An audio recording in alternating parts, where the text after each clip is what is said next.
Olá, pessoal. Muitas das vezes, o estudante chega no final de um curso de graduação e ainda não tem a concepção que o seu trabalho de conclusão de curso ele deve ter um aspecto científico. E aí eu estou gravando esse vídeo para trazer para vocês aqui algumas considerações, alguns aspectos, algumas características sobre o que é ciência, né, e o que é o conhecimento científico e a sua classificação. Então, conhecimento científico e outros tipos de conhecimento. A ciência e a construção do conhecimento científico. Correlação entre conhecimento popular e conhecimento científico. A ciência não é o único caminho de acesso ao conhecimento e é a verdade. Um mesmo objeto ou fenômeno, uma planta, um mineral, uma comunidade ou relações entre chefes subordinados, pode ser matéria de observação tanto para o cientista quanto para o homem comum. O que leva um ao conhecimento científico e outro ao conhecimento vulgar ou popular é a forma de observação. Ou seja, a gente precisa para seguir um método, né? Seguir um rigor. Características do conhecimento popular. Superficial, né? Conforma-se com a aparência, com o que se pode comprovar simplesmente estando junto das coisas. Expressa-se por frases como porque ouvi, porque o senti, porque o disseram, porque todo mundo diz. Outra característica, ele é sensitivo, né? Refere-se a vivências, estados de ânimos e emoções da vida diária, ou seja, existe uma parcialidade. É subjetivo, é o próprio sujeito que organiza suas experiências e conhecimentos, tanto os que adquire por vivência própria, quanto aos por ouvir dizer. É assistemático, sua organização das experiências não visa a uma sistematização das ideias, nem na forma de adquiri-las e nem na tentativa de validá-las. Ele é acrítico, né? Então ele não é crítico, é verdadeiro ou não, a pretensão de que esses conhecimentos o sejam não se manifesta sempre de forma crítica. E aí nós temos quatro tipos de conhecimentos. O conhecimento popular, que nós trouxemos agora as suas características, ele pode ser valorativo, reflexivo, assistemático, verificável, falível e inexato. O conhecimento filosófico também pode ser valorativo, já é racional, sistemático, não verificável, infalível e exato. O conhecimento religioso ou teológico, ele é valorativo, inspiracional, sistemático, não verificável, infalível e exato. E o conhecimento científico. Nós estamos na academia, né? nós estamos na faculdade, e ali toda a produção científica, toda a produção acadêmica, ela deve ter um cunho científico. Então ela é real, ela é factual, ela é contingente, ela é sistemática, ela é verificável, falível, porque você pode verificar se a questão procede ou não procede, e é aproximadamente exata. Então, conceito de ciência. A ciência é um conjunto de conhecimentos racionais, certos ou prováveis, obtidos metodologicamente, sistematizados e verificáveis, que fazem referência a objetos de uma mesma natureza. A ciência é todo um conjunto de atitudes e atividades racionais dirigidas ao sistemático conhecimento com um objetivo limitado, capaz de ser submetido à verificação. Então, olha lá, dirigidas ao sistemático conhecimento com objetivo limitado. Então, a gente delimita a área de pesquisa. Você não consegue pesquisar tudo numa única inferência, numa única razão empírica. Visão geral dos conceitos. Desses conceitos emana a característica de apresentar-se a ciência como ser um conhecimento racional, objetivo, lógico e confiável, ter como particularidade ser um conhecimento sistemático, exato e falível, ou seja, não final e definitivo, pois deve ser verificável, isto é, submetido à experimentação para a comprovação de seus enunciados e hipóteses, procurar relações causais entre os fenômenos, valer-se da metodologia que, em última análise, determinará a própria possibilidade de experimentação. A natureza da ciência. A palavra ciência pode ser entendida em duas acepções. Na lato sensu, tem simplesmente o significado de conhecimento. No estricto sensu, não se refere a um conhecimento qualquer, mas àquele que, além de aprender ou registrar fatos, os demonstra por suas causas constitutivas ou determinantes. Como não é possível à mente humana atingir o universo em sua abrangência infinita, a ciência não se apresenta una nem infinita, como seu próprio objeto também não o é. Assim, as próprias limitações de nossa mente exigem a fragmentação do real para que possamos atingir um de seus segmentos, resultando desse fato a pluralidade das ciências. Então, pessoal, a partir dos temas escolhidos, nós temos que delimitar uma problematização que vai passar por, ou não, por hipóteses e seguir o confrontamento de variáveis, né? Componentes da ciência. Objetivo ou finalidade. Preocupação em distinguir a característica comum ou as leis gerais que regem determinados eventos.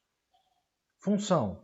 Aperfeiçoamento, por meio do crescente acervo de conhecimentos da relação do homem com seu mundo. Objeto, subdividido em material, o que se pretende estudar, analisar, interpretar ou verificar de modo geral, e formal, o enfoque especial, em face das diversas ciências que possuem o mesmo objeto material.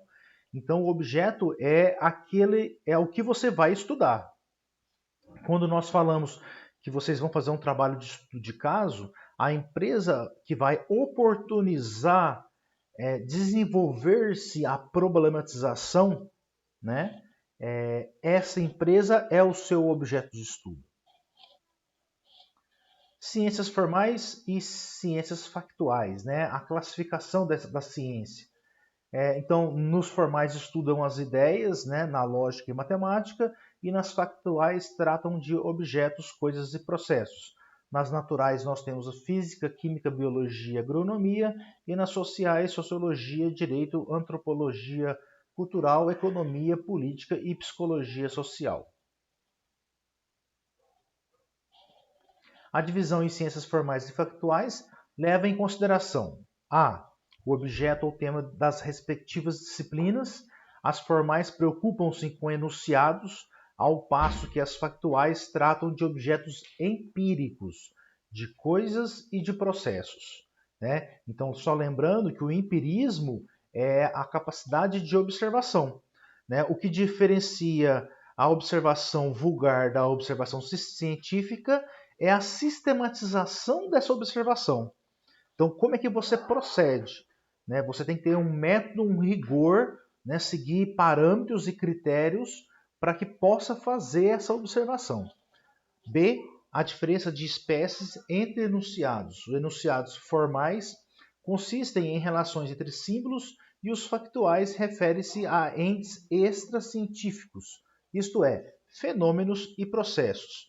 Depois nós vamos entender um pouco mais quando nós sairmos dessa questão da metodologia científica e formos para a questão da metodologia de pesquisa, quando nós vamos falar da abordagem da ciência, né? De ela ser básica ou aplicada, e aí o tipo dessa abordagem, se ela é uma abordagem quantitativa, se ela é uma abordagem qualitativa, ou mesmo até uma abordagem mista. C. O método pelo qual se comprovam os enunciados. As ciências formais contentam-se com a lógica para demonstrar rigorosamente seus teoremas e as factuais necessitam da observação e ou experimento. Dito de outra forma, as primeiras não empregam a experimentação para a demonstração de seus teoremas, pois ela decorre da dedução. Na matemática, por exemplo, o conhecimento depende da coerência do enunciado dado com um sistema de ideias que foram admitidas previamente, seja por causa de uma teoria pré-existente, seja por causa de um cálculo já formado, você vai só geralmente fazer a aplicação dele, né? Pelo menos no nível que nós estamos, quando nós falamos da ciência. Nesse nível que nós estamos, nós só fazemos a aplicação, nós não vamos criar algum método novo. Nós até podemos criar algum processo novo, e aí cai nas factuais. Ao contrário, as ciências factuais, né, devem, sempre que possível, procurar alterar deliberadamente os objetos, fenômenos ou processos para verificar até que ponto suas hipóteses ajustam-se aos fatos. Então, existe aquela questão que também nós vamos ver em metodologia de pesquisa, a questão da pesquisação, né? Onde o pesquisador, no caso vocês, de uma forma às vezes mais enfática ou não, e aí isso também muda o procedimento, existe o que nós chamamos de pesquisação, né? Onde o próprio pesquisador participa dos processos. Né? Você não está só observando o fenômeno, mas você está participando desse fenômeno. E aí esse grau de participação também tem algumas distinções que nós vamos ver posteriormente. O grau de suficiência em relação ao conteúdo e método de prova. As ciências formais são suficientes em relação aos seus conteúdos e métodos de prova, enquanto as ciências factuais dependem do fato, no que diz respeito ao seu conteúdo ou significado, e do fato experimental para sua convalidação. Isso explica por que se pode conseguir verdade formal completa, enquanto a verdade factual se revela tão fugidia, né? Traduzindo num outro aspecto, o que acontece? Quando você faz uma convalidação de um dado numa pesquisa factual, às vezes você está validando aquele fato, mas você tem algumas considerações, algumas ponderações que deve ter, a gente tem que tomar cuidado. Então, assim, você está validando aquele fenômeno para aquele tipo de ambiente, para aquela realidade, né, para aqueles fatores internos e externos que estão participando daquela pesquisa naquele momento. Isso não quer dizer que num outro ambiente ou que com outros agentes, às vezes aquela validação daquele fato vai se manter. Pode se manter, mas também pode não se manter, né? Quando você faz a questão de experimental, você vai para um laboratório, você tem todas as questões ali, né? Como se fosse hermético, vamos dizer assim, né? O laboratório ele não tem nenhum fator interno ou externo que está prejudicando aquela situação. É como se ele fosse ali uma questão totalmente isolada, né? Aquela validação, ela geralmente ela é tida como uma verdade jamais completa, né? Porque não teve interferência, né? Como eu tinha explicado no outro caso. E o papel da coerência para se alcançar a verdade. Se na matemática a verdade consiste na coerência do enunciado dado com um sistema de ideias previamente admitido, essa verdade não é absoluta, mas relativa a esse sistema, de tal forma que, se uma proposição é válida em uma teoria, pode deixar de ser logicamente verdadeira em outra. Por exemplo, no sistema aritmético empregado por conta as horas de um dia, a proposição de 24 mais 1 é igual a 1 é válida. Portanto, se os axiomas podem ser escolhidos à vontade, somente as conclusões, ou no caso os teoremas, terão de ser verdadeiras. E isso só se consegue respeitando a coerência lógica, ou seja, sem violar as leis dos sistemas de lógicas que se determinou utilizar. Por sua vez, o que ocorre com as ciências factuais é totalmente diferente, não empregando símbolos vazios, no caso variáveis lógicas, mas apenas símbolos interpretados. A racionalidade, isto é, a coerência com um sistema de ideias previamente admitido, é necessária, mas não suficiente. Da mesma forma que a submissão a um sistema de lógica é também necessária, mas não garante por si só a obtenção da verdade. Além da racionalidade, exige-se que os enunciados sejam verificáveis pela experiência, quer indiretamente, hipóteses gerais, quer diretamente, consequências singulares das hipóteses. Somente depois que um enunciado, no caso a hipótese, passa pelas provas de verificação empírica é que poderá ser considerado adequado a seu objetivo, isto é, verdadeiro. E mesmo assim, a experiência não pode garantir que seja um único verdadeiro. Somente nos dirá que é provavelmente adequado, sem excluir, por isso, a probabilidade de que um estudo posterior possa dar melhores aproximações na reconstrução conceitual da parte de realidade escolhida. Num primeiro momento parece muito confuso, né? Peço que leiam mais de uma vez o papel da coerência para se alcançar a verdade, mas traduzindo para vocês, bem em cima do que eu estava falando naquela explicação logo atrás agora, né, anterior. E vocês, eu penso que tiveram um conteúdo de lógica na disciplina de informática lá no início do curso, onde tinha aqueles colorários, né? Do V e V, V, V e F, FV, FF. Então ele é um pouco disso também, certo? É um pouco disso. O que ele fala ali na primeira parte do texto da questão da matemática, fazendo uma comparação com aquela fala que eu acabei de fazer da letra D, né, é aquilo que a gente estava falando da questão experimental e da questão factual. Essa segunda parte desse texto aqui na letra E, né, ele confirma aquilo que eu acabei de explicar, falando de que uma coisa, ao se confirmar, ao se garantir que as hipóteses foram atingidas, você pode falar que aquilo ali é verdadeiro, mas para aquela situação, mas não garante que para uma situação posterior isso vai se concretizar novamente, né? Então é por aí, né? É nesse sentido aí. F, o resultado alcançado.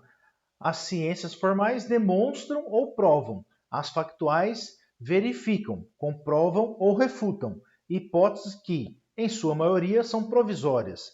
A demonstração é completa e final, ao passo que a verificação é incompleta e, por esse motivo, temporária. Bom, essa aqui é a última lâmina de slide dessa apresentação.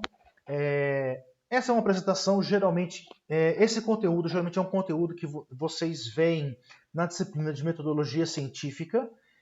Eu quis trazer ele aqui para vocês, para deixar um pouco mais claro, eu espero que tenha ficado um pouco mais claro essa questão do método científico e do método vulgar, né? Então, a gente tem que tomar um certo cuidado. Gostaria de fazer uma observação, principalmente aqueles acadêmicos que irão desenvolver suas temáticas e suas problematizações em empresa que trabalham, né? Então tomem um cuidado de que você não pode você tem que ser imparcial na hora de escrever, né? Eu ainda vai ter alguns outros vídeos falando de alguns aspectos sobre essa questão da escrita. Então, assim, por mais que você está dentro do ambiente de trabalho e você já conhece todos os processos inerentes, você já participa daquela cultura, você tem que se resguardar, tomar o cuidado de que na hora de escrever, você não está escrevendo como um funcionário, você está escrevendo como um pesquisador, né? Então, como um pesquisador. Então, tome cuidado que você tem que relatar as situações de uma maneira imparcial, ok? De uma maneira imparcial. E então, trouxe aqui algumas características da ciência para vocês entrarem nesse clima aqui de pesquisador e de produção acadêmica, que é o trabalho que vocês estão se propondo aí.